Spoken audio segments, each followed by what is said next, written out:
Tu utilises peut-être de la musique, des SFX, etc. et tu sais pas trop si c'est libre de droit et que tu voudrais vraiment avoir une plateforme où tu es sûr d'avoir à la fois tout libre de droit et aussi tout de qualité. Donc moi je te présente Artlist. Aujourd'hui on va faire vraiment une petite tournée générale de c'est quoi Artlist, c'est quoi ce site internet, c'est quoi cette extension sur Premiere Pro, tout ce que tu peux avoir là-dessus. Et je t'assure on peut vraiment avoir des trucs de fou furieux et surtout de la très bonne qualité.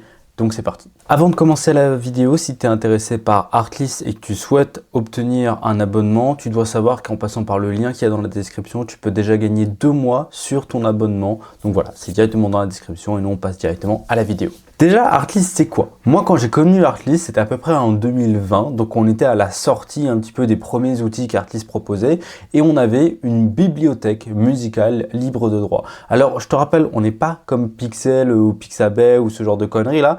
Là, on a vraiment de la qualité. Et en plus, là, ils viennent encore de sortir un nouveau truc, un truc qui matche tes sons, enfin bref, un truc de fou. En gros, les musiques, elles sont faites par des musiciens pour des créateurs et à la base, c'était pour les vidéastes, mais maintenant, n'importe qui peut les utiliser. Il faut savoir que les licences, c'est pour tout, même la télévision et la publicité. Donc, tu prends n'importe quelle chaîne YouTube, tu prends ta musique, tu peux la balancer sur n'importe quelle vidéo YouTube tant que c'est relié à ton compte. On a la musique, on a aussi les sound effects, tout ce qui est SFX pour mettre un petit peu, voilà, des trucs un petit peu plus profonds sur ta vidéo. Les banques vidéo, ça, il n'y en a pas des banques vidéo professionnelles, alors que là, c'est fait par des vidéastes, pour des vidéastes, des filmmakers. On peut aussi trier par vidéo thème, shot type, people, est-ce qu'il y a des gens et tout. Tu peux aussi trier si tu veux, par exemple, des vidéos en RAW, des trucs comme ça, enfin bref, c'est un truc de fou furieux, tout ce qu'on peut faire. On a des templates que tu peux utiliser et modifier, des templates vidéo, des LUTs, et ensuite on a plein de trucs qui sont arrivés. C'est tout ce qui est l'IA. En fait, sur l'IA, on peut avoir de la voix off générée avec l'IA, avec par exemple plein de voix de personnes différentes. Tu vois, ça, tout ça, c'est les voix en fait que tu peux utiliser. C'est trop bien, ils en ajoutent tous les jours de nouvelles. On a évidemment la génération d'images et de vidéos par IA. Bon, moi, c'est pas le truc que j'utilise le plus. Je l'ai déjà utilisé, par exemple, pour même un projet pro. Mais voilà, on a accès à VO3, VO3 Fast, Kling, on a quoi? On a Sora aussi, Sora 2 Pro, tu vois.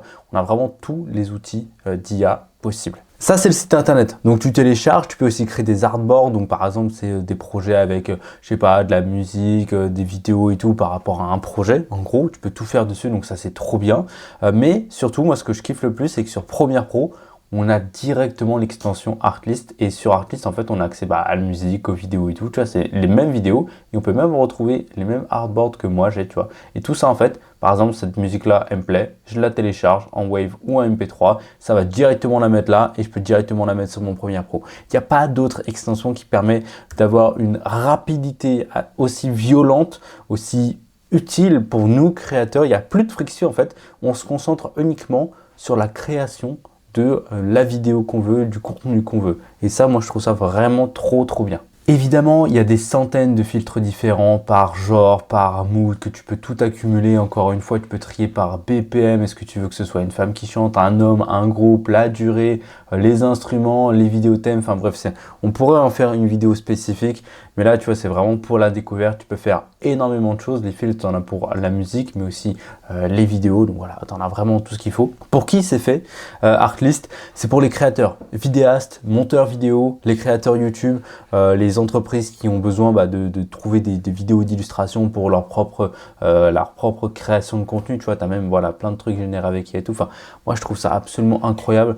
Toute la facilité que ça te donne. Voilà, c'est dès que tu veux créer une vidéo, si tu veux rendre ta vidéo professionnelle, il faut passer par Artlist. Ça sert à rien d'essayer de jongler sur telle banque d'images, telle banque de vidéos et accumuler des abonnements et encore et encore. Non, là, avec Artlist, tu as tout et tu as 2 mois gratuits en passant par le lien dans la description. Donc, moi, je trouve ça vraiment ultra rentable si tu es un monteur, un freelance, un créateur, un vidéaste. C'est trop rentable pour toi Artlist. Voilà pour cette vidéo. Si tu es intéressé par l'utilisation d'Artlist pour toi, ta création, que ce soit de musique, SFX, vidéo, images, enfin bref, tout ce que l'on a vu dans cette vidéo, et que du coup tu veux prendre un abonnement chez Artlist, tu dois savoir qu'en passant via le lien qu'il y a dans la description, le premier lien, tu peux avoir 2 mois gratuits sur ton abonnement. Donc voilà, une petite économie directement sur un abonnement. Ça me fait plaisir. C'est dans la description. Abonne-toi à la chaîne aussi. Et moi, je te fais des gros bisous. À très vite.